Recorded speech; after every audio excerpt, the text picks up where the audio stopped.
Picture a hillside in Galilee at dawn. Before we get to the bustling marketplace, let's start somewhere more fundamental, a threshing floor. The economy in the time of Jesus began where most economies begin, with calories, grain becoming bread, olives becoming oil, grapes becoming wine. And behind almost every story about seeds, harvests, debt, wages, and landlords, there's a hard truth. Most people lived incredibly close to the edge of survival, while a small elite controlled the critical choke points: land, taxes, and the temple's financial machine. If you want one sentence to understand the system, it's this: an agrarian countryside produced, and multiple layers of obligation extracted. Scholars described first-century Palestine as overwhelmingly agricultural.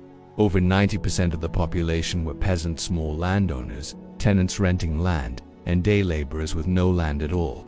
The wealthy elites, meanwhile, earned their income from large estates, rents, and institutional fees. Now, let's zoom in on the household, because that's where this system gets real. For a typical family, the main economic goal wasn't growth. It was simply making it to the next harvest without losing the land they lived on. They had to save seeds for the next planting. They had to make their food last an entire year. Their tools and animals had to survive. Just one bad shock, a sudden illness, a drought, a disease hitting the crops, or a lost animal could force a family into debt. That debt could quickly turn into dependency on a wealthy lender. And that dependency could end in losing their land entirely. While we don't have perfect numbers for the average household, the structural pressure is undeniable. Let's break down the core financial mechanism into 3 levels. First, an analogy. Imagine your paycheck arrives not as money, but as sacks of grain and jars of oil. Before your family can eat a single bite, several hands reach into those sacks. The landlord takes his share, the government takes its share, and the temple takes its share for sacred dues.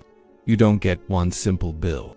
You get multiple, overlapping claims, each enforced by a different kind of power: rental contract, the threat of state force, and religious duty. Second, the mechanism itself. Scholars debate the exact total percentage that was taken, but the most cited estimates give us a clear picture. Some studies suggest the combined burden could be 40% or even higher. Other researchers, like E.P. Sanders, estimate it was closer to 28% in a normal year, maybe rising to 33% in a bad one. Another scholar, Douglas Oakman, suggests a range of 20 to 35%. These are just estimates, not audited tax records. The key takeaway is that multiple obligations were stacked on top of a peasant economy that had very little margin for error. Third, the vulnerability. Subsistence farming is already risky. Now add this: farmers needed to set aside about 1/5 of their harvest just for the next year's seeds. This was before paying taxes, rent, or feeding their own families. In a system like this, all the risk falls on the producer.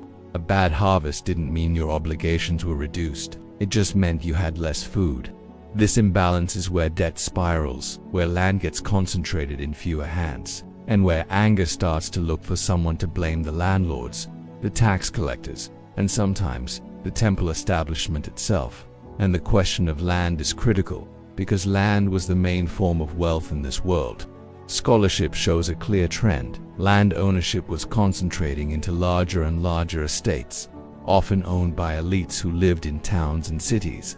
This meant more and more peasants were becoming tenants or landless day laborers. In other words, as land ownership moved upward into the hands of the rich, the risk moved downward onto the shoulders of the poor. The people closest to the soil were the ones furthest from security. Now, let's zoom out to the geography of power. Palestine was part of the Roman Empire, but it also had its own centers of gravity, with Jerusalem and the Temple at the very top. Wealth, in the form of rents, taxes, and tithes, flowed from the countryside into the urban centers, especially Jerusalem. It was then redistributed for projects that didn't necessarily benefit the peasants who produced that wealth in the first place. Money enters this story not because everyone earned wages, but because money was needed to settle these different obligations.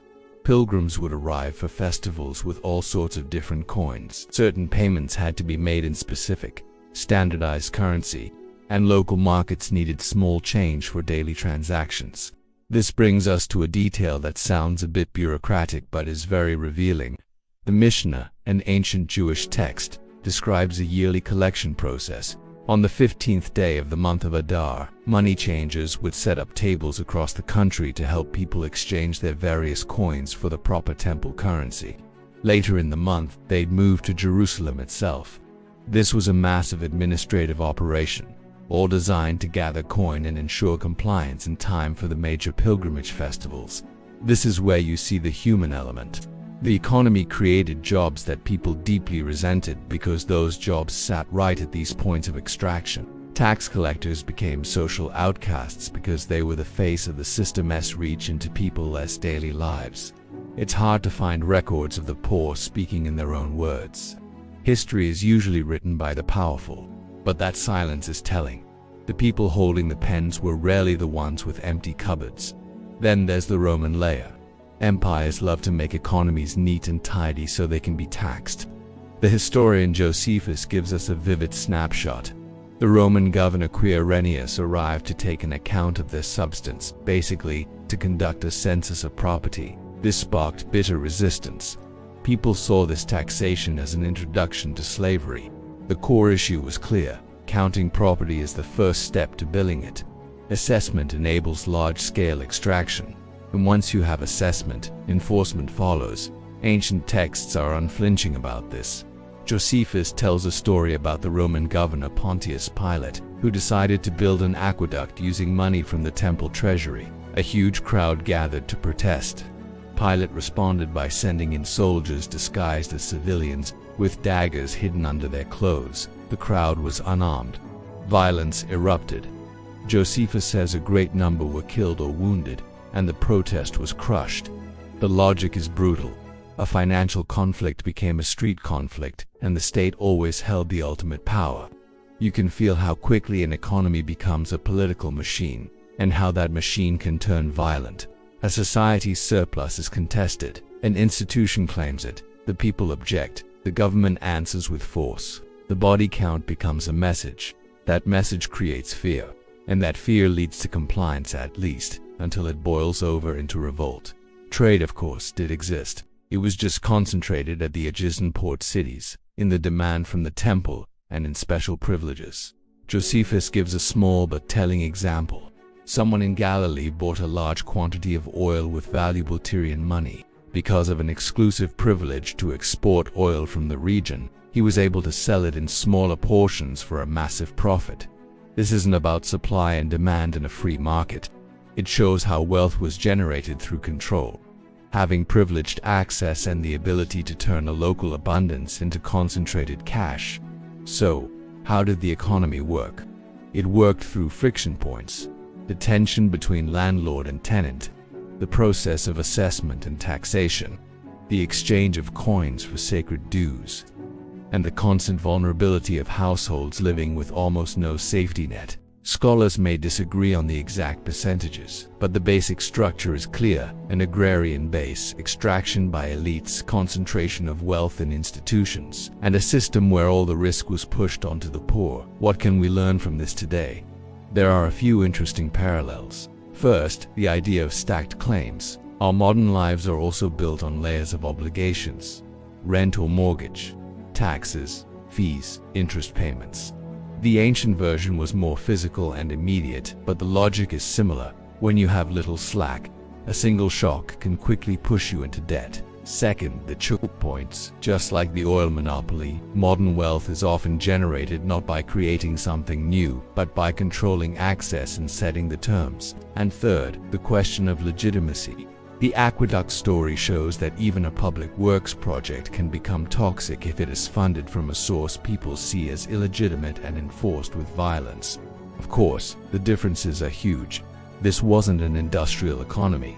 There was no concept of modern economic growth. Transportation was slow and expensive, harvests were uncertain, and most people were just trying to survive. And institutions were all fused together. Religious authority, legal authority, and financial authority were all intertwined.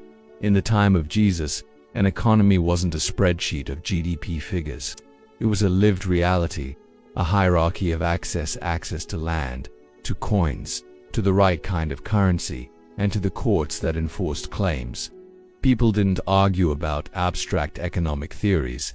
They argued about bread, debt, purity, tribute, and dignity. And once you see that, the ancient stories stop sounding so abstract. They sound like a society trying to breathe while being pressed down by layered hands. Economies are never just about money. They determine who feels safe when the harvest fails. They decide who gets to write the rules, and they shape who is asked to accept those rules as natural. In the time of Jesus, bread, tax, and holiness all sat at the same table, and the sharp, quiet question that echoes down to us today is simple: who is that table for? Thanks for watching.